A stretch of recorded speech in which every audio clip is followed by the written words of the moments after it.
Oui, nous ne pouvons pas oublier la guerre contre l'Iran, l'attaque israélo-américaine contre l'Iran. C'était très probablement seulement la première manche. Netanyahou continue de battre les tambours de la guerre pour une nouvelle attaque contre l'Iran. Le voici il y a seulement quelques jours. Il développe maintenant des missiles balistiques intercontinentaux avec une portée de 8000 km. Qu'est-ce que cela signifie?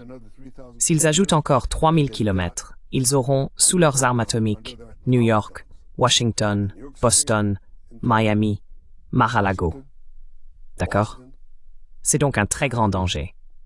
Vous ne voulez pas être sous la menace nucléaire de personnes qui ne sont pas forcément rationnelles et qui scandent « mort à l'Amérique ».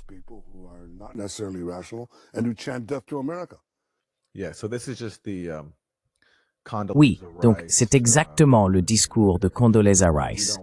Nous ne voulons pas que le premier signe prenne la forme d'un nuage en forme de champignon venant d'Irak. Le manuel des armes de destruction massive irakiennes que Netanyahou reprend à son compte.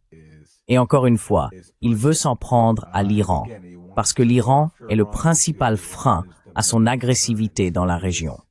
C'est pour cela qu'il est obsédé par l'idée de le détruire. Il parle des gens en Iran qui scandent « mort à l'Amérique ». Eh bien, ces politiques à lui signifient la mort pour le gouvernement iranien.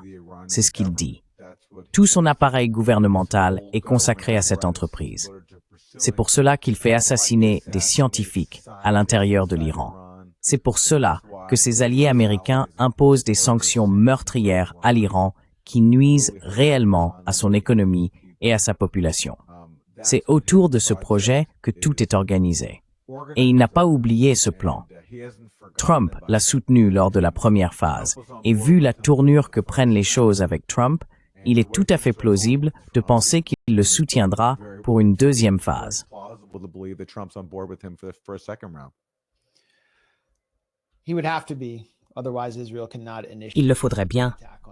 Sinon, Israël ne pourrait pas lancer une attaque contre l'Iran. Comme nous l'avons vu lors du premier round, les transcriptions du commandement militaire israélien montraient qu'ils savaient que Trump allait attaquer à un moment donné. Et en gros, les sauver des conséquences d'une guerre qu'ils avaient commencée, mais qu'ils ne pouvaient pas terminer. Ces commentaires de Netanyahou, encore une fois, relèvent de la projection. Chaque accusation est un aveu. Israël possède des missiles Jericho capables potentiellement d'atteindre Mar-a-Lago avec une ogive nucléaire. Seul Israël dispose de cela. L'Iran, lui, ne possède pas d'ogive nucléaire avec des missiles balistiques intercontinentaux et n'a jamais montré le moindre intérêt pour un tel projet. Mais il existe une option Samson sur la table depuis le début des années 1970. C'est le plan d'Israël pour se sauver de cette vision hallucinatoire et fanatique que Netanyahou place au cœur de son identité. Celle selon laquelle il empêcherait un second holocauste des Juifs en menant cette guerre sans fin et que la puissance nucléaire l'en préserverait. C'est donc une projection. So it's projection.